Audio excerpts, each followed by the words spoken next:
Hi everyone, welcome to my English lesson. This is teacher Ivan. If you are new to my channel, please don't forget to subscribe, like, share, and click the bell button so you'll be notified every time I upload a new video. So for today's lesson, you will learn the first 3 rules of SV agreement. Make sure that you've watched and understood the introduction to SV agreement where you learn the basic rule. If not, please click the link on the description below. You ready? Let's start!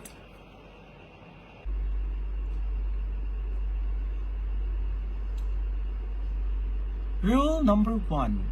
In sentences beginning with here is, here are, or there is, or there are, look for the subject after the verb. So that means to say your subject or your subjects are found after the verb. Let's take a look at the examples. Example number 1. It is wrong to say here is the papers needed. Now the question is, what are needed? The answer is papers. So papers here is your subject. Now, what is the number of your subject? Is it singular or plural? Now, obviously, your subject here is plural in number, meaning to say it's more than one. Papers. Okay? So, basic rule, plural subject takes the plural form of the verb. Now, let's take a look at the verb. Your verb here is a linking verb, is. Is it plural in form or singular in form? Well, obviously, is a singular form. So, does your verb agree with your subject? The answer is no. Your verb does not agree with the number of your subject. Okay? So, make sure that you change your verb from is to are. So the right answer would be here are the papers needed. Now here, your subject papers, which is plural in number, agrees with the form of the verb are. Okay? The same thing in number 2. It is wrong to say there is many opportunities in the city. Why? Because your subject here is opportunities and it is found after the verb. Ask yourself, what is the number of the subject? Is it singular or plural? Well, the answer is plural, meaning to say it's more than one. So again, if the subject is plural, then you have to use the plural form of the verb. If the subject is singular, meaning only one, then it takes the singular form of the verb, right? So is a singular linking verb. So meaning to say your verb and your subject are not in agreement. So you have to change the form of your linking verb. The correct answer is there are many opportunities in the city. This is the correct sentence because your subject here, opportunities, which is plural in number, agrees with the form of the verb are. There are opportunities in the city, or there are many opportunities in the city. I hope rule number 1 is clear. Let's proceed to rule number 2. In most sentences, the subject comes first and is followed by the verb. Sometimes, however, the subject and verb are reversed or inverted. Inverted sentences can cause confusion in subject-verb agreement. So in other words, inverted subject or inverted subjects, meaning to say your subject is not found at the beginning of the sentence, but it is found at the end of the sentence, or sometimes at the middle of the sentence. Let's take a look at the examples. Example number 1. It is wrong to say, in her hand is 2 eggs. Why? Because your subject here is not the hand. Your subject here is 2 eggs. So see, it is not found at the beginning, it is found at the end of the sentence. What is the number of your subject? Is it singular or plural? The answer is plural. It's more than one, right? Eggs. Now, in her hand here is an example of a prepositional phrase. Okay? Take note that you cannot find your subject in a prepositional phrase. You might say hand is the subject because hand is very close to the verb is. But no, hand here acts as the object of the preposition in, and it does not affect subject-verb agreement. So you have to look for the right subject and not the object of the preposition. Just ignore whenever you see a prepositional phrase. All right? The correct answer would be, in her hand are 2 eggs. Now, in this sentence, your subject 2 eggs agrees with the form of the verb. 2 eggs are. Okay? It's the same thing when you say 2 eggs are in her hand. This is an example of inverted subjects. So see, your subject is found at the end of the sentence. So you can reverse the sentence if you want. It's the same thing. Number 2. Above a cluster of convents rise the Church of St. John. In this case, your subject here is not convents, right? The subject is the church. Or if you say the Church of St. John, that's okay. Now, what is the number of your subject? Is it singular or plural? Well, church is only one, so therefore it's singular in number. So if it's singular in number, it takes the singular form of the verb. Now, can you check your verb? The verb here is rise. Is it singular in form or plural? The answer is plural. So, plural in form. And your subject is singular in number. So, meaning to say, your verb and your subject are not in agreement. They do not agree with each other. So what you need to do, you have to change the form of the verb. So it would agree to the number of your subject.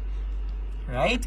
So the correct answer would be, above the cluster of convents rises the Church of St. John. So church as your subject, which is singular, here agrees with the form of the verb rises. Again, do not be confused with this one. This is under of phrase, and it does not affect SV agreement. Always check your subject, main subject in a sentence. I hope rule number 2 is clear. Let us proceed to rule number 3, the last rule for part 1. Rule number 3 states that words such as including, together with, as well as, accompanied by, introduce modifying elements that are generally set off by commas. Since these elements are not part of the subject, they do not influence the choice of singular or plural verbs. Ignore them. You have here the word ignore. Okay, so very simple. Whenever you see this one, together with, as well as, and accompanied by, just ignore them because they do not affect SV agreement. Okay, these are just modifying elements. Let's have examples. Well, example number 1. It is wrong to say John as well as his friends were invited to the party. So see, you have there the modifying element as well as. And you might say, oh, the subject here is friends, which is obviously plural. Take note that this is a modifying element as well as. So the rule says just ignore whenever you see a modifying element. You have to look for the main subject in a sentence, which is John, and make sure the verb agrees with the number of your subject. Alright? So the correct answer would be John as well as his friends was invited to the party. Now we use was. This is actually the past form of is. Were is the past form of are. So your subject here, John, agrees with the form of the verb was. Actually, the complete verb here is was invited. We call it verb phrase. So if you see a modifying element as well as including and the rest, just ignore them. Okay? They don't influence the choice of a singular verb or a plural verb. Another example, it is wrong to say the doctor together with his nurses attend the patient. So see, it sounds correct because you have here doctor, you have here nurses. So therefore you should use the plural form of the verb. But the rule says this is just a modifying element and it does not affect SV agreement. So together with is an example of a modifying element. So it says ignore them. So just erase. So you have to look for the main subject. The answer here is doctor. And check your verb. Attend. What is the form? Is it singular in form or plural? So the answer here is plural. Right? Plural in form, singular in number. Do they agree? Obviously no. Your subject and your verb are not in agreement. So you need to change the form of the verb. So instead of attend, just add S to make it singular. So your subject doctor now agrees with the form of the verb attends with S. Only one doctor and then singular form of the verb attends. Okay? I hope rule number 3 is clear. Now, I'll give you 2 minutes to answer this one. Let's practice. Number 1. Down the street live the poor women with their children. 2. Here are some pens for his drawing. Number 3. Miss Stacy together with her students go to the park. Number 4. There is a huge number of people in the hospital. In number 5, underneath the table hides the terrified man.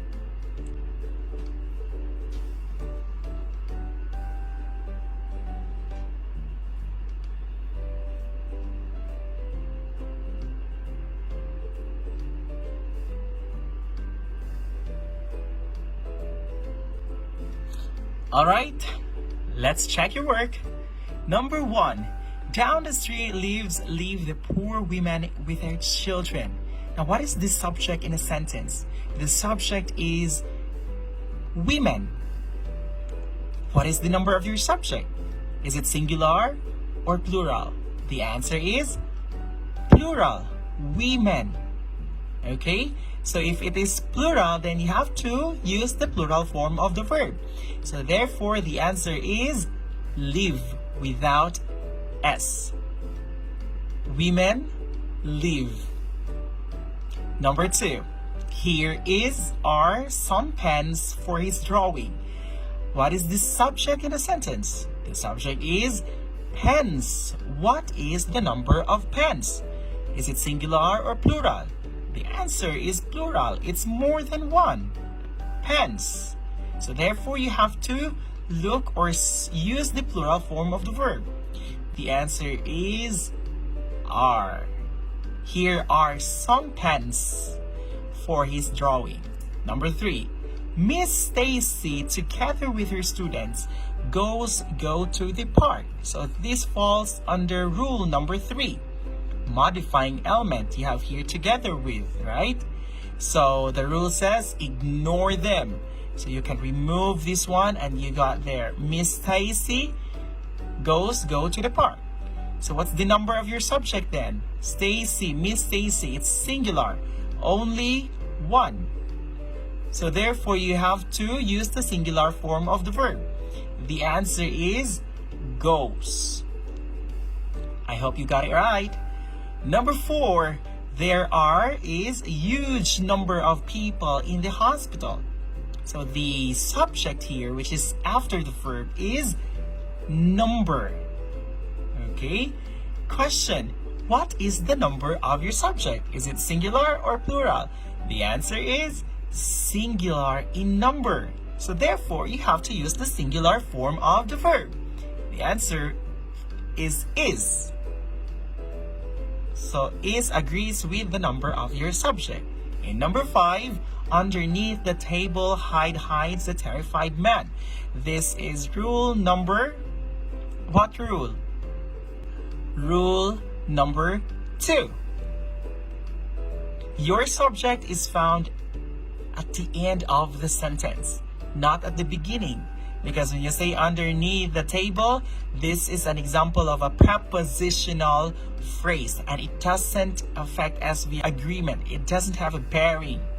Okay? So you have to look for the subject, and the subject here is a man, a terrified man. What is the number of the subject? Obviously, it's singular, only 1. So you have to use or look for the singular form of the verb. The answer is hides with S, because it agrees with the number of the subject. Did you get a perfect score? I hope you got a perfect score.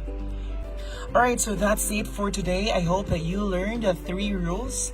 I hope you will remember these rules. Stay connected and stay tuned to my channel, because I will still upload more videos and we will continue learning these rules about subject-verb agreement. Thank you so much and have a great day, everyone. Don't forget to click like and subscribe to my YouTube channel. Hit the bell button so you'll be notified for my next videos. Have a great day.